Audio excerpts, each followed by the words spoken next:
Hi, I'm Patricia with Buzz and Bark Animals, and today I'm going to do three things. I'm going to do Reiki at the end, and the Reiki is for staying calm and grounded because it is the 4th of July weekend, at least in the US, and I know Canada just had its Canada Day or whatever it's called on the 1st, and there tends to be a lot of things like fireworks.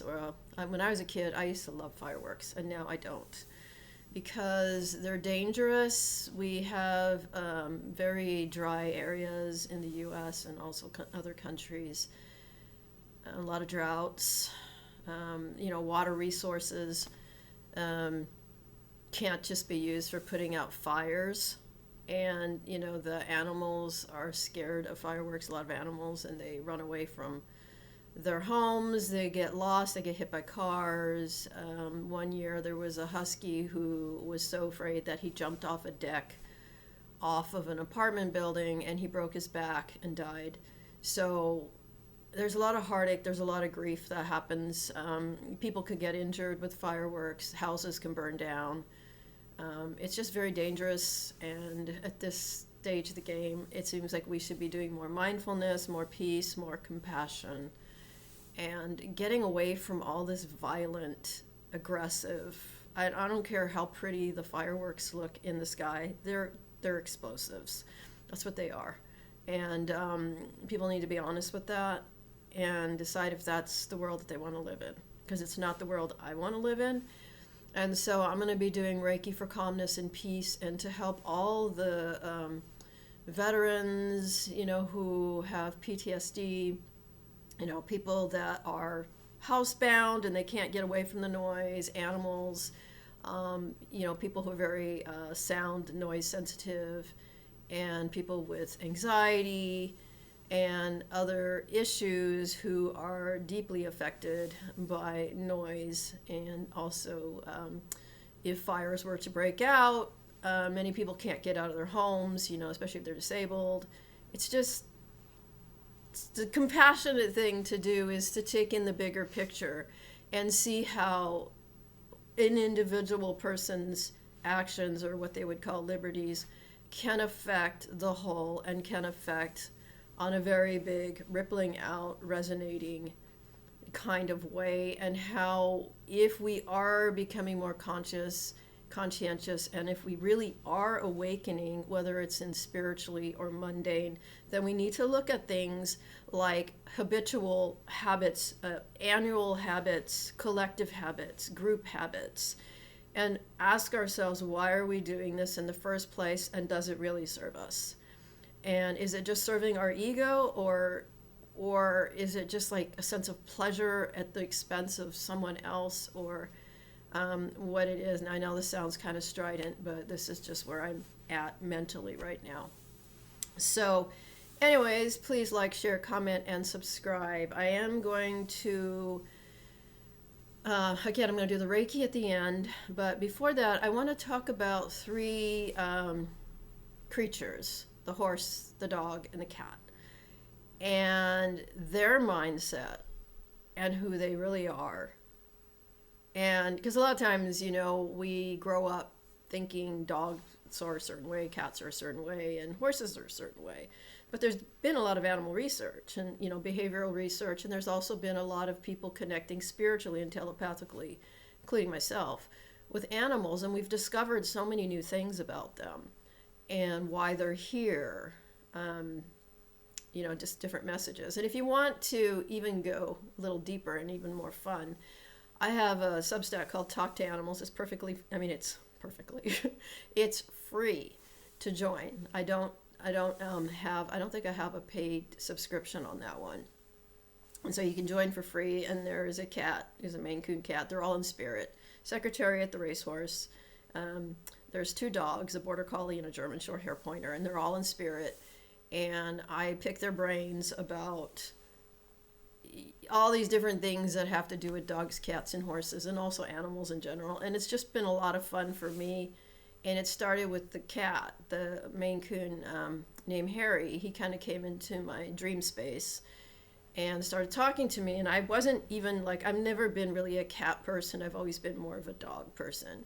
And he started talking to me, and I started learning a lot about cats. And then I had a lot of cat synchronicity happening, and I have way more respect for them than I did before Harry showed up. Not that I didn't have respect for them before, but I was just, again, I've never really been a cat person. I have lived with them because I've lived with, housemates that had cats. And so I lived in households with cats in the past. And so I've known a lot of cats personally.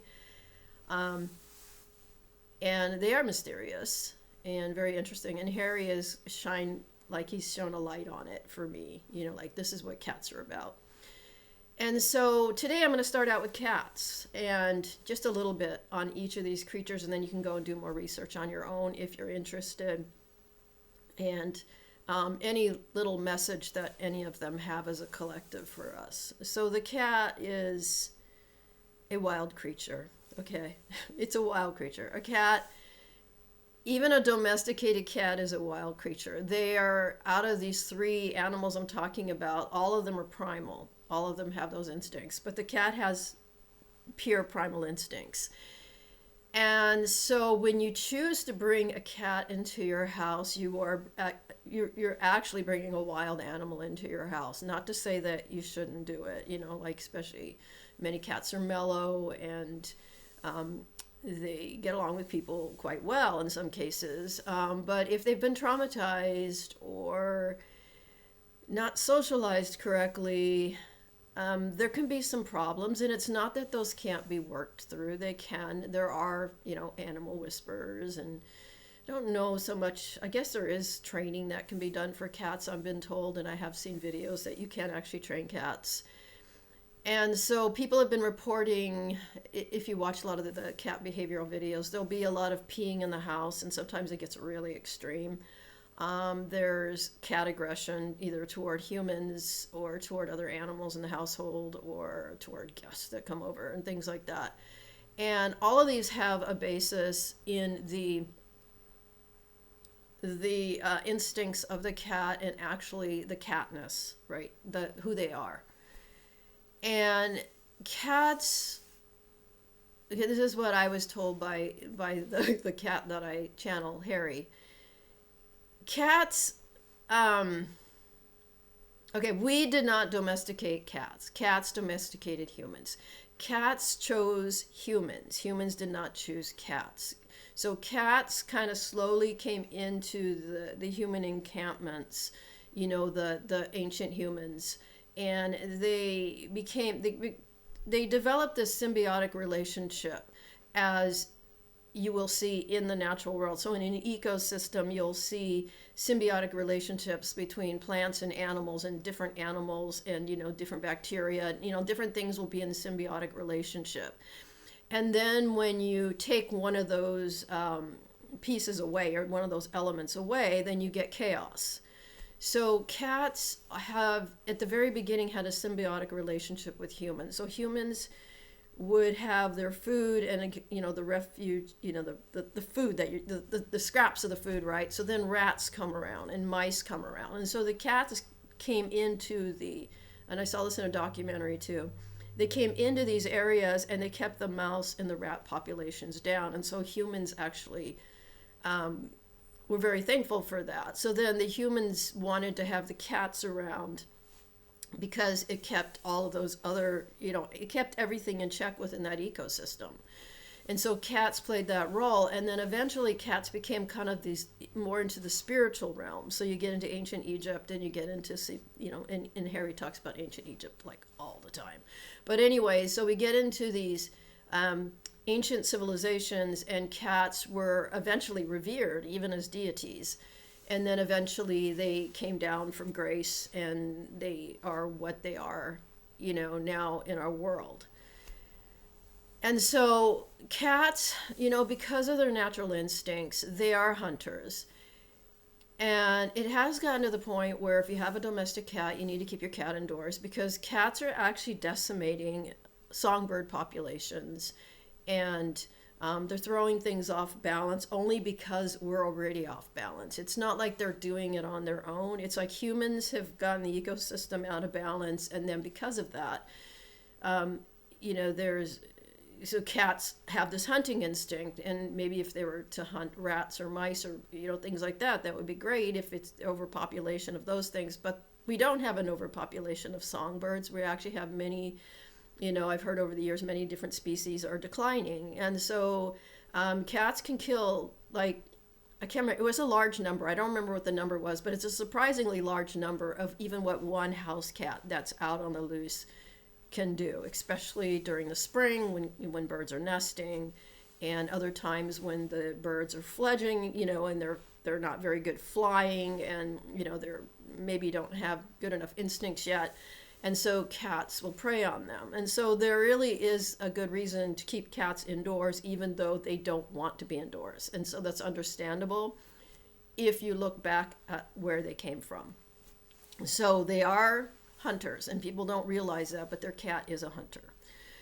And some cats might not be hunters, but they're guard cats. And so they're going to be very, what would look to us as possessive of a household, right? So if people come over, they may be suspicious of people, or if you bring other animals into the house. So you need to know the breed of a cat, and you need to know why they were originally bred, what that breed is known for. Is it a high energy breed? Is it a lower energy breed? Is it long hair? Is it short hair? Does it shed a lot? I mean, especially for people with allergies. Speaking of birds, it's a bird clock. It's not a real bird. So yeah, you need to, and I say this, I had a class and I haven't sold it yet. I really need to get back to work on that class and somehow get it out there. And in that class, I talk about choosing the right pets, right? So first of all, there's like 4 different pets you can choose from, which is the rabbit, the cat, the dog, and God, what was the other animal? I think it was like reptile or something. I don't remember what it was, but there were 4 different animals to choose from, and then to look at each breed specifically. Now, if you're getting a mixed breed, that's a little bit better, because or if you're getting a cat that you don't even know what breeds it are, although a lot of the times you can tell what breed it is. I always say go with the tabby. Like for a first time cat, person, go with a tabby, because tabbies I've always found are the easiest ones to live with. Not to say that they can't have issues as well, but they tend to have less issues, and I'm being very general here because specifically there could be a tabby out there who maybe attacks people. I don't know, but I've never encountered it. I've only known of like one orange cat that it was traumatized as a kitten, and it was a little bit feral, and it lived in a household that I lived in, and it never did anything to me, but it attacked my dad. Because my dad went up to the cat, and the rule was leave this cat alone. Don't initiate contact with this cat. Just leave this cat alone. If the cat wants to come up to you, the cat will. And my dad sort of like tried to pet the cat, and he got attacked. So there's a lot of history with cats. Now, animal communicators are a really big help in this regard, because they can look into the history of an animal. They can talk to the animal. They can find out like what's going on with the animal. And then when you know the reason why animal has a certain behavior, you can work on that, right? That's when you find somebody that's more in the training realm or whatnot. So cats, we have seen them as being mysterious and even occult in a lot of ways. And I think a lot of that comes from their ancient origins in Egypt and, in some of the early cultures. And some of that has still come through. But cats are not, and then there's this myth that cats are not smart, like people will say how dumb their cat is. Cats are not dumb, right? And there was one time where I actually called somebody's cat, like I got mad at the cat or something, and then the next time I came over, the cat attacked me. And this is before I was an animal communicator, and I was just kind of jaded and, whatever. And I kind of deserved to be attacked. I mean, not saying that you deserve to be attacked, but I mean, it was a wake-up call. That cat wanted respect, and I didn't give that cat respect, and so that cat decided that it was going to get revenge on me, and it did, and then eventually after that it mellowed out, and it never did it again to me, and I gave it like its space, and never said anything negative about that cat ever again. So you have to be really careful, because they're smart, and they can pick up your energy and your attitude, and if you're afraid of cats, they're not going to stay away from you, right? Because I actually have a little bit of a phobia of cats. I used to have a huge phobia of cats because I've been attacked. And they know when you're phobic or allergic, and they'll actually come around more. So the more you try to get away from them, the more they'll come and try to get on, like get on your lap, or like rub their body against your legs, or you're sneezing and you're wheezing and whatever. And I don't know why they do that. I'm not sure. Yeah, I don't know why they do that. But there's a deer walking in the backyard, and he's probably going to try to eat the rose bush. But anyways, the next animal I'm going to talk about is a dog, because that's the one I know the most. And dogs are becoming known, and actually they've been known for a while, as being super intelligent. And they are instinctual, but they're more people pleasing. So a dog will suppress their normal primal instincts in order to please their people. And sometimes this leads to depression and anxiety, and I'm not a psychologist. I don't do, any of that. But you can see that in your dog. So when they have to suppress their needs, they will self-sacrifice themselves to the point of becoming sick. And I have witnessed this, and I've seen it in other people's pets as well, other people's dogs, when I've done animal communication, and when I tap into just dogs that I'm walking down the street and a dog taps into me, and I tap into them very quickly, and I can pick that up. The dogs are like that person that makes you feel really guilty, that says, I ask so little from you and you won't even give me this. And in a lot of cases, what we do with dogs is we give them a lot of love in some cases, but we're giving them the wrong kind of love. Like, we're smothering them. We're trying to hug them and be all affectionate and do human things, the human behavior, thinking that they're also humans. And so we dress them up, we do all these things. We dress them up and then we laugh at them, which is actually very embarrassing and humiliating for them, depending on the dog. Some dogs, no dog wants to be laughed at, and they don't like, and I didn't know this, but dogs do not like being teased. It actually hurts their feelings. And a lot of people tease their dogs, and you see it in videos and things, and that's even more humiliating because the dog realizes that they are being filmed. Like, they do understand that more people or whoever is going to know about this. The other thing people don't realize about dogs is they have their own telepathic network, which is like a social media. They have two ways of communicating with other dogs and other animals. One of them is when they leave their scent. So they leave their scent when they go to the bathroom, both, what you call number one and number two, right? So whether it's a female dog or a male dog, they're leaving their signature wherever they go. That's why they go for walks. It's one of the main reasons they go for walks. Is we think it's just for them to exercise, and that's part of it. The other thing is for them to exercise their olfactory, system and their brain, because when they smell something, they compartmentalize it in their brain. So they will know if they're smelling a tree that, say, 5 dogs have already peed on. Well, they will know, like, which 5 dogs, whether they're female or male, whether they're in heat, their hierarchy. They will know all of that information from just smelling a tree or blade of grass. And so sometimes you'll be walking a dog and you cannot get them to stop sniffing. So they will keep sniffing the walkway, the grass, the plants, and they're taking in information.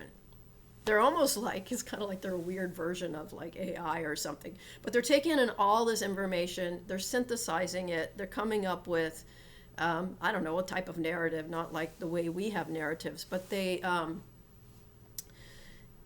so they have a lot of different things going on in their brains. And, a lot of people will say that their dog is not very smart. Well, that's not even possible for your dog, unless your dog has brain damage, or something like that happened, or they're not getting the brain stimulation, and they weren't socialized correctly. And there's a lot of things that can happen, but if you find the right experts, you might be able to get help for your dog. Usually it might be a vet, a behaviorist, and if you can get a vet that is a behaviorist, it's even better, or a trainer that's a behaviorist. And so you would need those 3 components if you're finding that your dog is having some brain issues. Or they could have neurological damage, they could have a birth defect. There's so many things that could be happening, but dogs, are not dumb. They're not dumb. And they move through the world differently than we do. So one of the things is their perspectives and their senses are different than ours. And we need to keep that in mind, because if you don't want to irritate or harm your animal, then you need to know that their senses, their hearing, their smell are extremely sensitive. They have their nervous system is different than ours. It's wired differently. They're wired differently. They're not humans on four legs, right? They're not humans wearing a fursuit. And a lot of the times, because of our human egos, we want to turn everything into our experience. Even with other humans, we want every human to think just like us, to feel the same things we feel, to be whatever religion we are, to believe the same thing politically, to have the same background, and it's not possible. We're all different. And then you get into the other species, and they're completely different than us. So you have to see it through their perspective, which is really hard. So if you were to walk into a room and it's loud to you, imagine if it was 100 times louder than that. And that's what this animal is experiencing. And when an animal is in distress or they're anxious, especially a dog, they will show you subtle signs at first, and then the subtle signs will become eventually aggression. And it's not aggression because they're evil, it's aggression because they're being defensive or they feel threatened. And when we feel threatened, we go into fight or flight or fawn or freeze, and so do they. They're no different in that respect. So a dog, as we know, walks on four legs. We can see vertical and horizontal. They only see horizontal. They don't see vertical. And unless they're looking up at us, but we're gigantic, so they're looking up at us and we're like towering over them, right? So when you approach a dog that you don't know, you don't want to put your hands on their head and start petting them on the head, because that would be like if some big giant was coming up to you and sticking their hands on your head without your permission. And it's not like you can just ask their human for permission, right? You need to ask the dog permission too, like, is it okay if I pet you? And it's better to pet underneath their face, like on their chest or their shoulders, or I think something about the ears. But I would be careful with the ears, because some dogs are very sensitive with their ears and they don't want to be touched there. So just because a human says, please pet my dog, doesn't mean go please pet their dog, because you need to mentally, even if it's silently, you need to ask that dog for permission, because that's showing the respect, right? The dog is not an appendage of a human. The dog is independent of a human, but it is a people pleaser. So even dogs who are defensive, they're trying to protect their people, they may have misguided information. And a lot of that comes from us. We give them the wrong signals. So if we tend to be anxious and we're not healing our anxiety, and we're not taking any, like if we have depression or anxiety or any kind of mental, disturbance or disorder, and we're not going and getting help for that, we are making ourselves vulnerable. Or if we have an illness, like POTS or, any kind of illness where, or seizure disorders or things like that, then the dog knows that we're vulnerable and they will become very protective. And so when a dog is going to be overprotective, they need to be taught that they're not, aggression toward others is not appropriate unless there really is a threat, right? And they need to learn the difference between what is a threat and what isn't a threat. Because a threat to a dog could be somebody else coming in the room who has anxiety. So if the person that is their guardian, has anxiety and they're protecting that person, then somebody else comes in the room, and I suffer from anxiety, so I've almost gotten attacked a few times. Because we're not consciously aware of the signals our bodies are putting out, we have to socialize dogs to the point where they know when they're safe and when they're not safe, and to be able to calm that fight or flight or the freeze or fawn, just like we need to do that. So if a person does have some mental imbalance and they have a dog, and they got the dog from a shelter and they don't know anything about the background of that dog, that dog could eventually become overly defensive and start having aggressive reactions toward others. And that's really unfortunate, because a lot of the times what could end up happening is that dog can end up being put down. And that could have been avoided if we become more conscientious of who we are, what we're carrying into our space, and to take responsibility for that, especially if we're going to be around animals. And it doesn't matter what kind of animal, like all animals, if they're picking up those signals from us, it's not because they lack compassion, but if they also have those issues and it becomes like this match, it could become, in a word, volatile. So you'll hear a lot, there's a lot of videos where they show dogs attacking people or attacking other dogs or whatever. And the other thing is you don't want to teach a dog to attack, because there's a lot of people who want their guard dogs and all the rest of that. That is not a good use for an animal. Because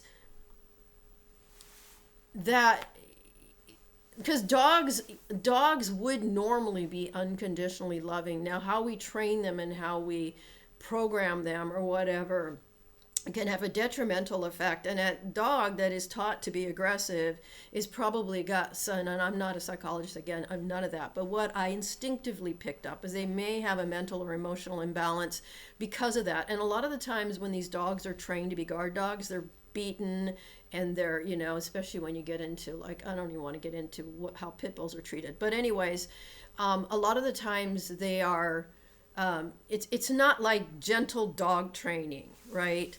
And so there's a lot of things that people have to do to make a dog more aggressive. And it's not just because of the breed they are, although the breeding does make a difference because they were specifically bred to be aggressive. So they go down through this lineage or this tree, this family tree, where they're finding the most aggressive female and the most aggressive male, and they're trying to breed that trait into a dog. So over time you end up with a very aggressive animal, and people will say, oh, my dog's not aggressive. But I don't know, I will not go near a cane corso. I don't care how sweet people tell me they are. I am like, no way, and if I see one, I will go in another direction. There are just some dogs that were originally bred to be guard dogs, and they're not meant to be family pets. And maybe you could start doing the alternative, where you breed them with the most gentle ones, and eventually breed that aggression out of them. But yeah, so a lot of the times when you're learning how to work with animals, you have to go look at what an animal can do, right? Like you don't want to focus on danger, but you want to know like what you're putting yourself into, and you have to be able to set boundaries and just say, okay, I'll work remotely with that animal. I'm not going to work directly. And there are probably some groomers and dog trainers and different people out there who will not work with certain breeds. And maybe it's because they're not being anti-breed or anything. It's because maybe they have been attacked, or maybe they know somebody who has, or maybe they're just trying to protect their health, right, and their well-being. And you also don't know, because the dogs will bond so much with humans, that if the humans have a certain personality, the dog might pick up that personality. So if a human tends to be more on the, intolerant side is a word, or they're more aggressive, or they're angry all the time, well, then you're going to have a dog is going to pick up those traits. And just like you wouldn't want to hang around a person like that, you're probably not going to want to hang around a dog that's like that, or the person and the dog together. And so we do need to use discernment. Now, I think instinctually and naturally, if humans weren't to interfere with dogs, in the breeding and everything, I think dogs would be unconditionally loving, would be more compassionate toward us. But I think anytime you start working with genetics and you start altering them, I think you can create some, you can make some really bad decisions. And I think where we are right now, it's not to say that animals can't be trained and, and social and re-socialized and things like that, because that can be done. But we don't know when you're walking down the street and somebody's walking toward you with a dog that's being reactive. The best thing to do is not to walk up to the person and start chit-chatting, But to get yourself either walk backwards and go up another street, or just go across the street, or do whatever you need to do. But I find that even going across the street sometimes isn't safe either. And I've even seen videos where people have had to jump on top of cars to get away from aggressive animals, aggressive dogs. So, they're on like the roof of a car trying to protect themselves. So, and I think that's more of a people thing. I think that's more of a human thing, and the way humans interact with dogs. And unfortunately, it can create some pretty difficult situations. And so there are people out here, that I've talked to that don't agree with me that all dogs are unconditionally loving and whatever. And that's a nice rainbow and unicorn kind of belief. And if you keep thinking that way, then eventually you're going to find out that's not true. And that's really unfortunate, because also having respect for an animal means to know that they can attack if they want to. And that is a type of respect. It's like, yeah, respect their space, respect their boundaries. Some animals are very traumatized, and they may be traumatized in their DNA and their lineage. Like maybe their parents were fighting dogs and were brutally beaten. Well, that gets passed down in the genes because there's something called epigenetics. And it's not just with humans, it's with all creatures. Okay, so that's what I want to say about dogs. I mean, I am a dog person. I love dogs. But I'm not going to fool myself, right?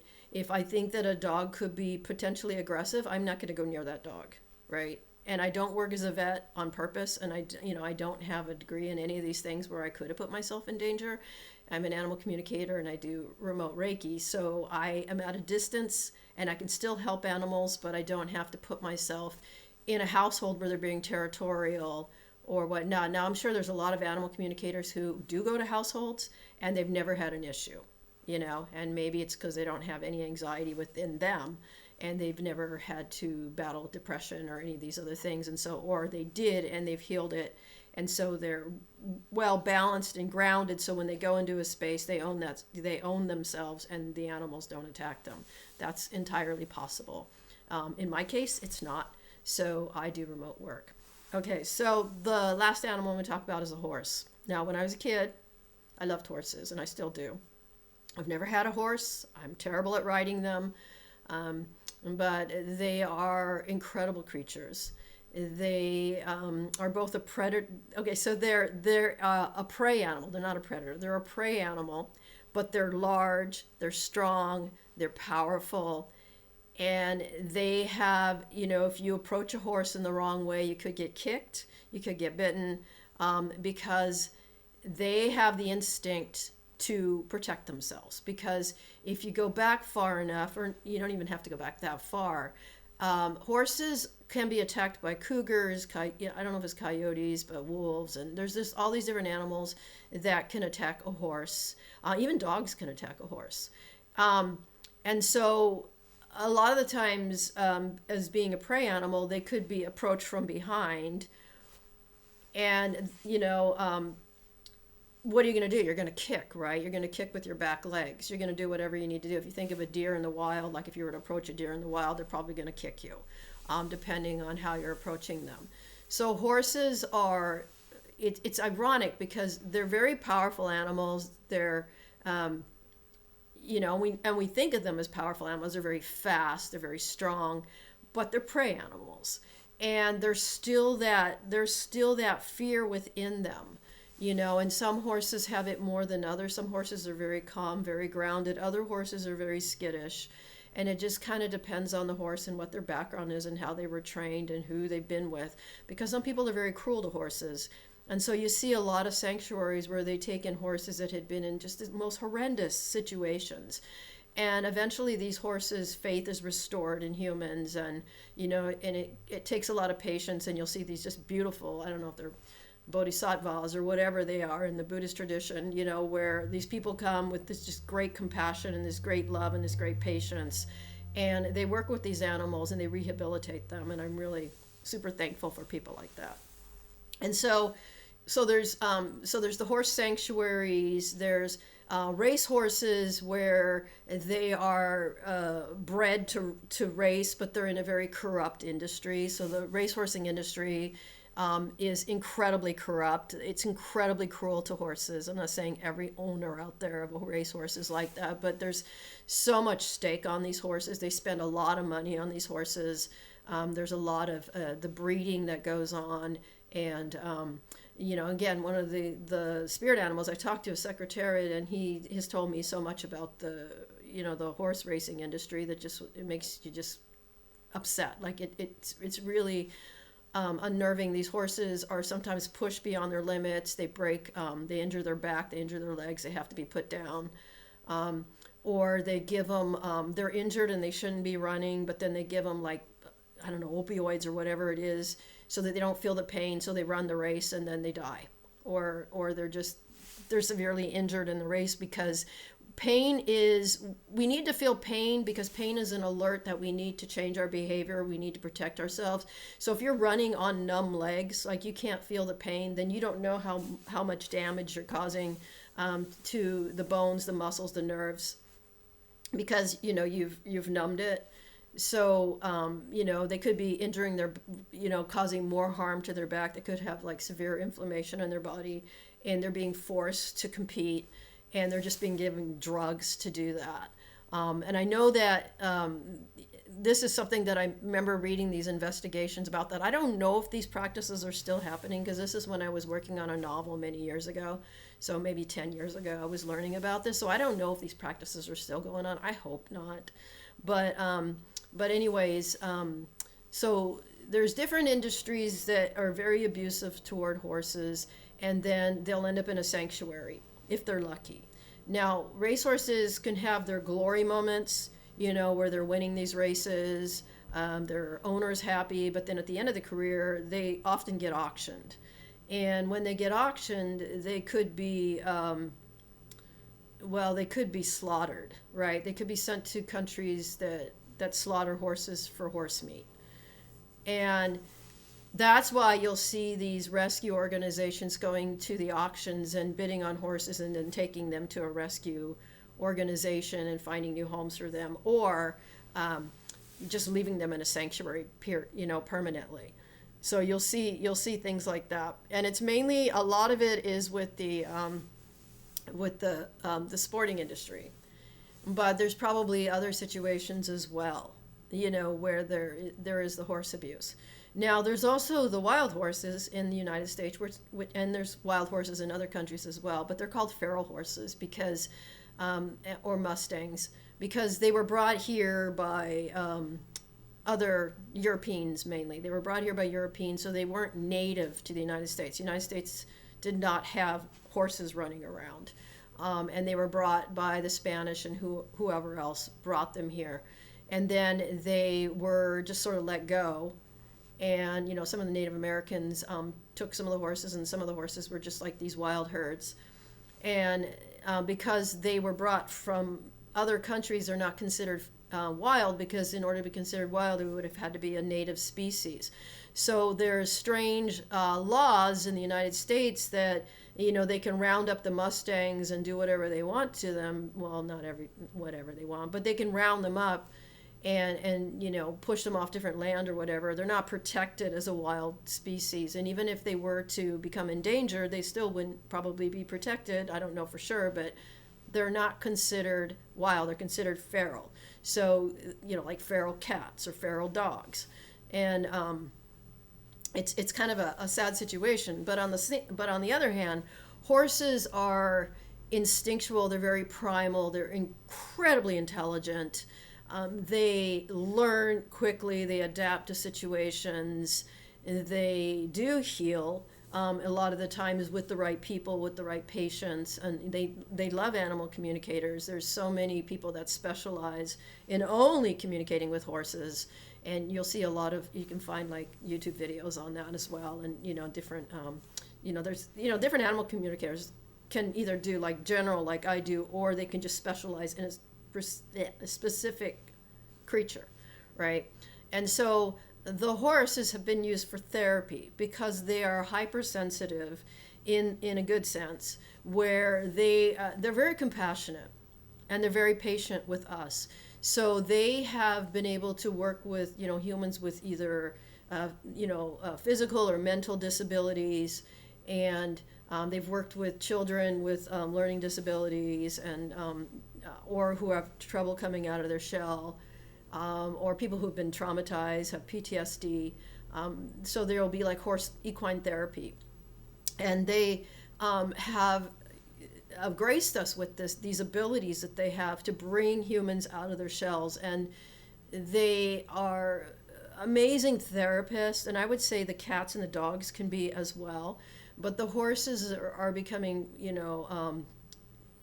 you'll see more of these equine therapies coming up, especially more and more of them in the future. And there's already some, and some of them are like horse sanctuary, where the horses have been rehabbed after being traumatized, and then through that they either become a healer or a therapist for other horses or for humans.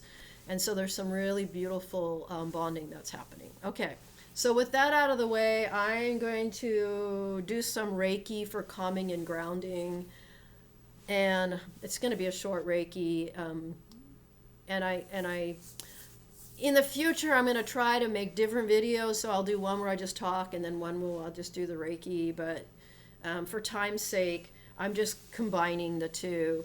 Maybe I'll timestamp it, so if you want to skip all the other stuff, then you can just come and just do the Reiki. I usually do the Reiki at the end of the video. So hopefully you learned something about the dog, the cat, and the horse, and that we can become better human guardians for them and become more awakened and more conscientious. I mean, I know that I didn't know a lot of the stuff that I'm talking about right now when I was younger. I didn't know any of this stuff. I had to learn it. And when I learn something, I share it with others, because I figure, somebody doesn't have 10, 20 years to learn what I learned, so if I can just kind of concentrate it and give it as information or a teaching, then, sharing that's going to actually give you, like if you don't already know this stuff, it's going to give you a head start. And so that you'll have a better understanding of approaching your cat or your dog or your horse or other people's dogs, horses, and cats, and you'll have more respect for them. And also to watch animal behavior videos. There's so many of them on YouTube. I mean, God, there's so many channels. There's ones for dogs, cats, horses, all kinds of animals.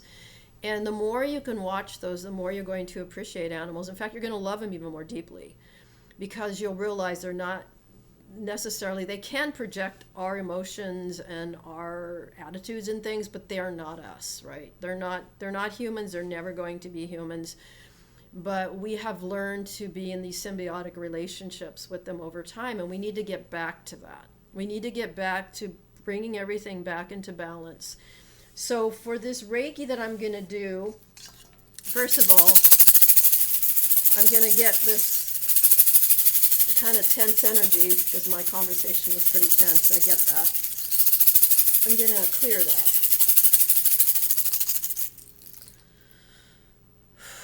Now I'm just bringing in some of that universal light force energy, which is Reiki. I'm bringing this into this space. I'm bringing in some really beautiful amber light and pink light, white light.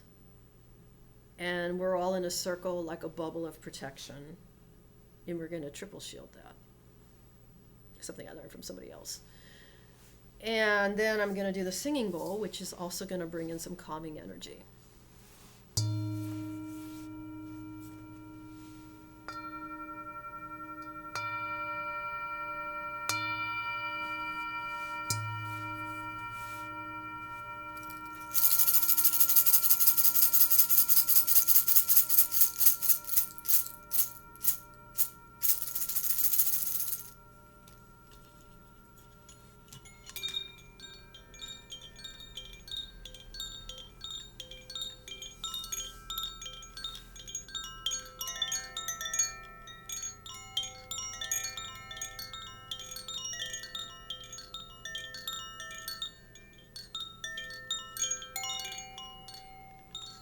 Remember, if you want the Reiki, uncross your arms and your legs. If you don't want the Reiki, but you want your animals to have it, then you can cross your arms or your legs or your fingers or whatever. May the Reiki only go where it's needed for highest and best, and my intention is that we all find calm and groundedness, and that we're able to bond more deeply with the natural world and animals.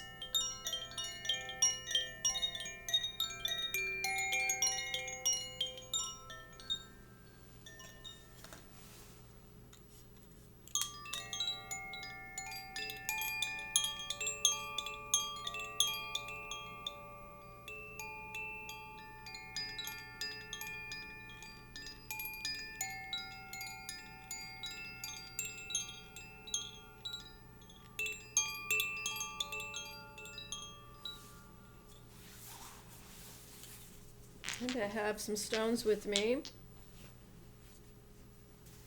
It's Peruvian turquoise. And it's probably the most calming stone I have. And it's for the throat chakra and also the shoulder area. And I would say the thymus and thyroid areas. Can you feel this energy? It's so incredibly smooth.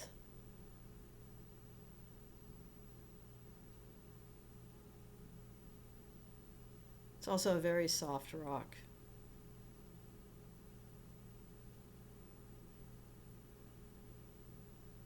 I bought it in Erie, Pennsylvania. Okay, and then the rose quartz, high energy stone. Color pink is for the heart. Has a lot of astrological rulers, including Aquarius. I think it's because it's so high frequency. And it soothes the heart chakra. It helps us to develop compassion and patience, kindness, and it's very healing for the heart.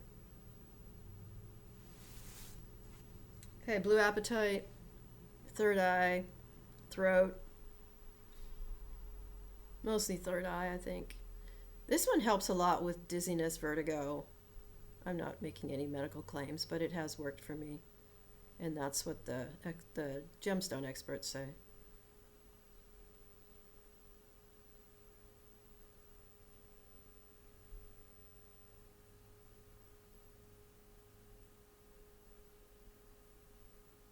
It helps also to clear the third eye. So all those like clouded thoughts and misinformation. Mercury is retrograde right now, guys. So this is really good for that. And this one's my grounding stone. It includes all colors in it. It is rainbow jasper. Found it on a beach in Bellingham, Washington, near the bay.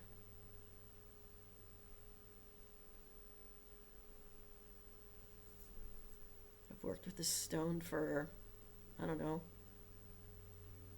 about 11, 12 years. It does have some clear quartz in it.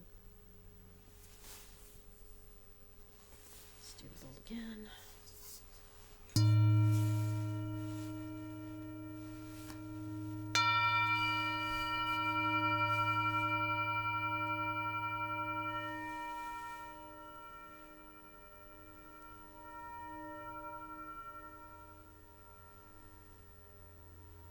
Now, if you were getting an in-person Reiki session, or if your animal was lying down, I would be running this bowl over the body, a few inches above the body. I would be running it over. And you would be feeling the most beautiful vibration you can imagine.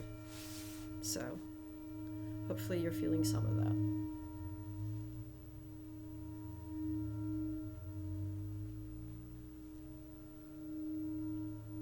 This is between 100 and 1,000 hertz.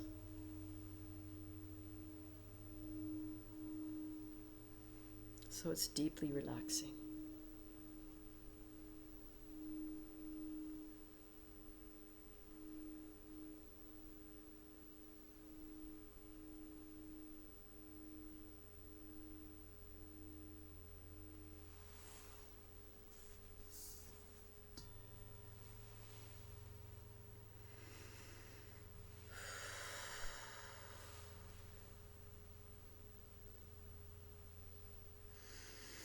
Take some deep breaths. Let it out through your mouth.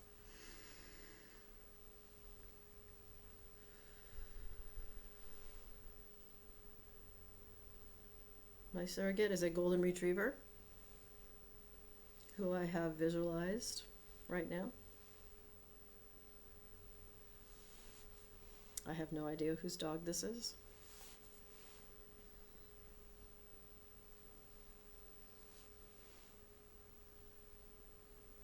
Gorgeous dog.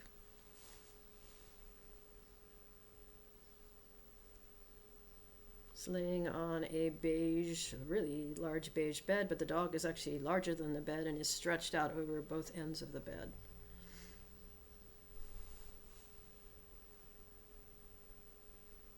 I'm hearing the name Syracuse.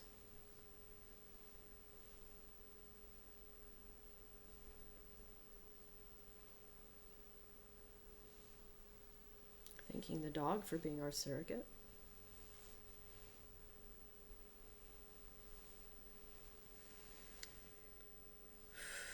Let's do the crown chakra. This is where all the life force energy comes through. I don't know, you call it the heavens, universal life force. It comes through our crown.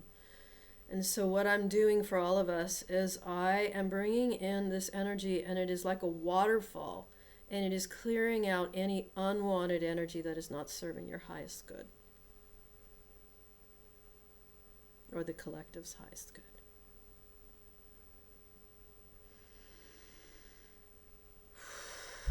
Sometimes we call this the Reiki shower.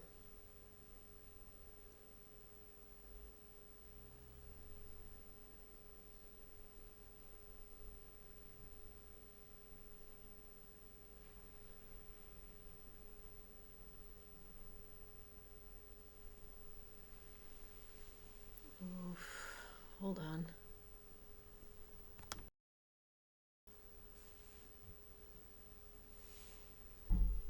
So now I'm clearing the third eye, which is right here. Release all your worries and concerns to the light that is surrounding you right now. Take a deep breath where you're breathing in the light, and then when you breathe out, you're breathing out all the worries and fears and phobias and what will happen in the future. And we're getting into the present moment. So at this point, I'm going to ask you to follow your breath when it goes in and when it goes out. The slower you do this, the better off.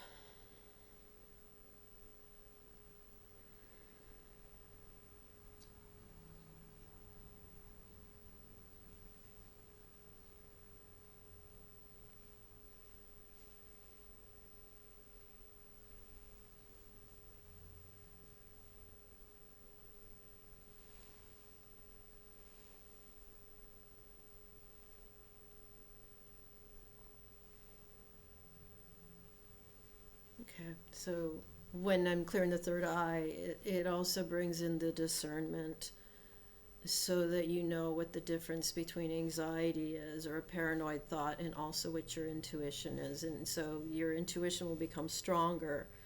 And intuition is very subtle. You'll hear something once, it doesn't ruminate, it doesn't repeat itself, and it should never give you anxiety. So if you're hearing your higher wisdom, your intuition, it's calm, it's grounded. It may not be logical, might not make sense, but that's what the intuition is like. And a lot of the times, if you don't follow that, then you end up in a situation where you're anxious or worried or whatnot because you just did the opposite of following your intuition. So I'm opening a space here for more intuition and more inner knowing to come through. And also that when you see something, you're seeing it correctly, that you're perceiving it correctly, and you're not being fooled by illusions and delusions and AI and all this other stuff, that your discernment will become very strong and very powerful. And I'm mainly focusing on the humans here because animals already have these abilities. And hopefully when you're bonding, your animal is going to teach you how to do that better. Okay, so just clear that. Sweeping it away. Okay. And now I'm going to work on the throat because Mercury's retrograde and this is our communication center. And the throat is also, the throat chakra is connected to the thymus, the thyroid, everything to do with the throat, your voice box. Again, in an esoteric sense, it's how we communicate.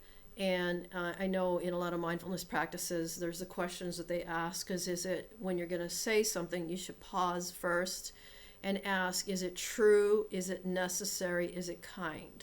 Now, sometimes we will just blurb something out and then we realize that we just, maybe said the wrong words. So those are the questions to ask when you're in a situation.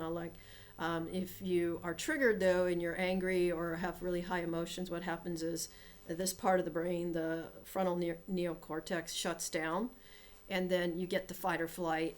And this is the rational part of the brain. It also is part of the ruler of communication, and it has a lot of you can go look up brain parts or whatever, brain whatever, and to learn about that, because it plays a huge role in like fight or flight and anger management and all the rest of that. So the throat is, again, communication. Now that communication can come out even through body language, but it's usually considered vocal. Like the throat is usually vocal, but it could also be your thoughts, because you could be sending out thoughts or feelings that resonate. You don't think anybody else feels it, but they do, and they can think it because they can pick it up from you, especially if they're really psychic. So, what we're doing right now is we're bringing some soothing and some grounding to the throat chakra and clearing any blockages that might be there, such as afraid to speak up or speaking up too aggressively, or being too timid or too bold. And we're bringing in some balance. And again, that discernment. And remember, is it necessary? Is it true? Is it kind? Do I always follow this? Of course not. Okay, so now we're going to sweep that out. And hopefully everybody's throat's getting unblocked. I can't guarantee that. And then the next one is the heart chakra. And everybody loves the heart chakra because this is where we have love, compassion, generosity, all those beautiful traits that help us to bond with others more deeply. This is where we have unconditional love for ourselves and others. And so blockages can be from heartbreak, somebody betraying us, a rough childhood, shock, somebody dying, you're going through a grieving process, can close up the throat, the heart chakra, or it could make it really sluggish, and then we become very closed off and maybe even defensive. Although I don't really associate that so much with the heart chakra. So I'm going to bring some soothing energy. Doesn't necessarily mean that you'll completely unblock it, because maybe you need to have it blocked right now.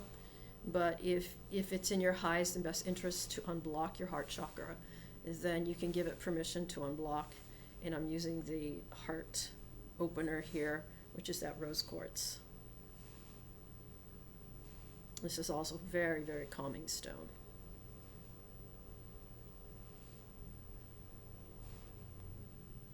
Now, if you have medical conditions with your heart, or your pet does, you do need to keep going to your medical practitioners for that.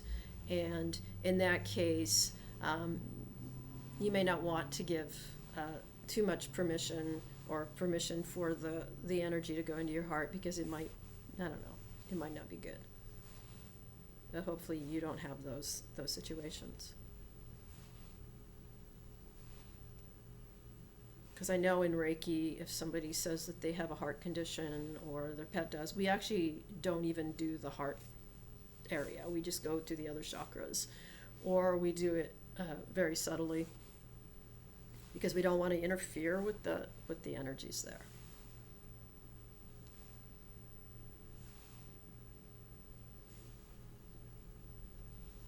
Or a pacemaker, or any of those things. And if you do go to a Reiki practitioner and you do have those things, let them know that, because they need to know that.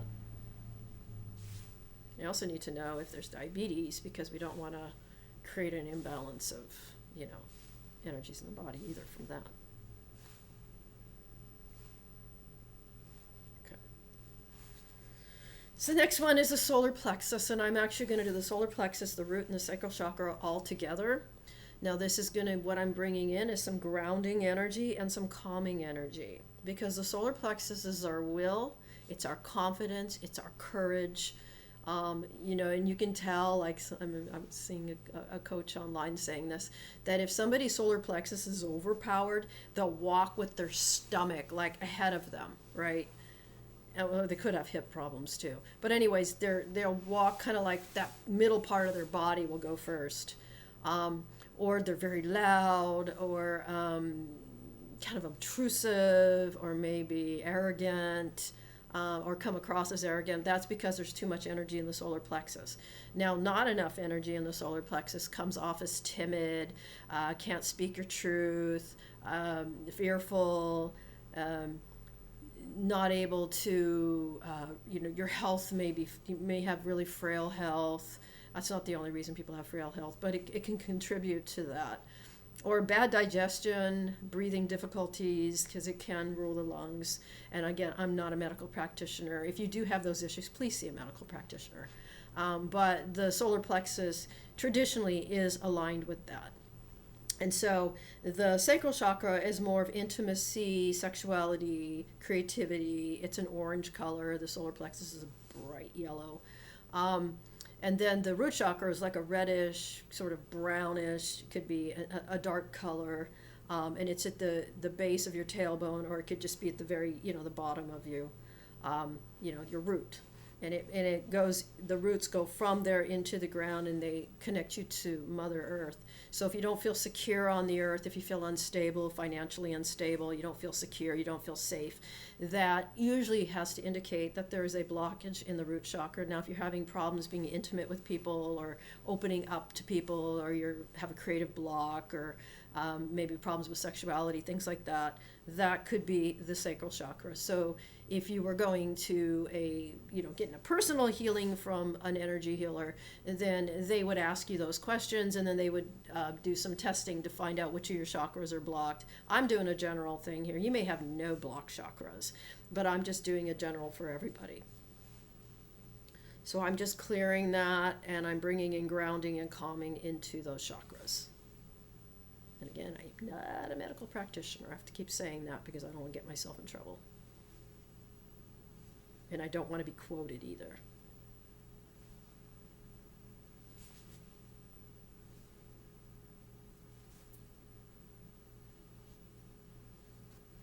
And if the AI doesn't pick up on this and distort it and whatever else.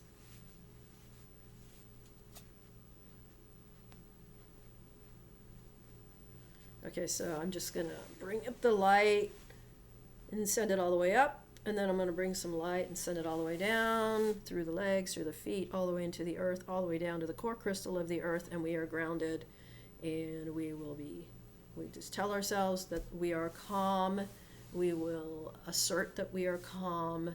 You can say, I learned this from the coach that's with the Archangel Raphael community, Casey, that he does this thing and he says, to tell yourself you're capable, you're lovable, and you're safe, and just to keep repeating that over and over again, and that will help you feel more grounded as well. And then there's things like Qigong and yoga and Tai Chi and all kinds of different practices that you can do for you as a human.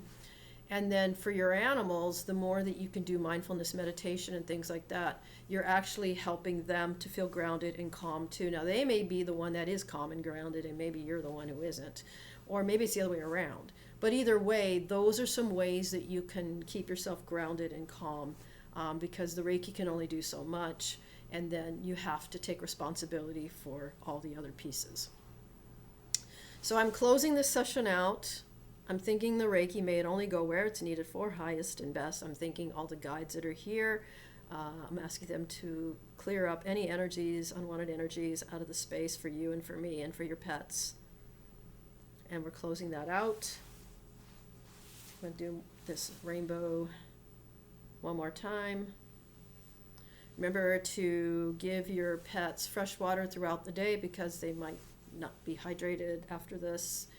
And also to drink purified water yourself throughout the day, depending on however you do that. I put Himalayan salt in mine, but then again, I suffer from POTS, so I have to have more salt than most people.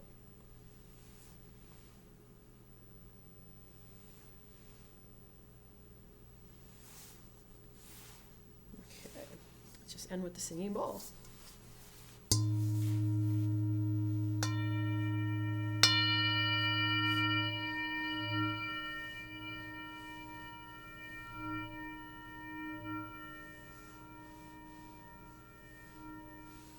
So thank you for watching this video. I hope you get something out of it. If this does feel soothing and grounding and calming, please leave a message. And let me know what kind of videos you want. Do you want more Reiki, more sound healing? Yeah, let me know. I don't really get a lot of comments, and it'd be nice to hear more from whoever's watching this, because I don't know. It's like I'm just making videos in a void. I'll keep making them, though, because I feel like it's doing something.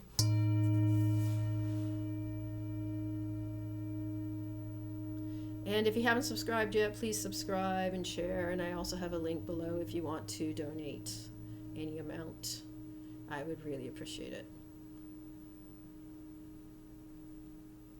Because then I can buy more sound healing tools and mics and all these other things.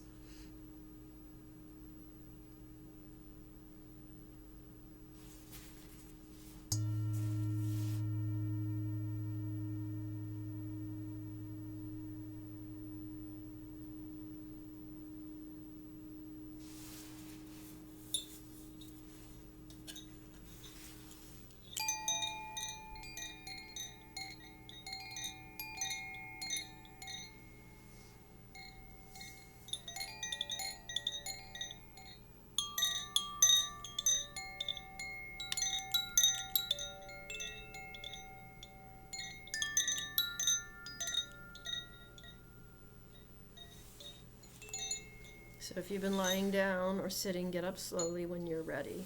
Otherwise, you can go into a deep meditative state if you feel that.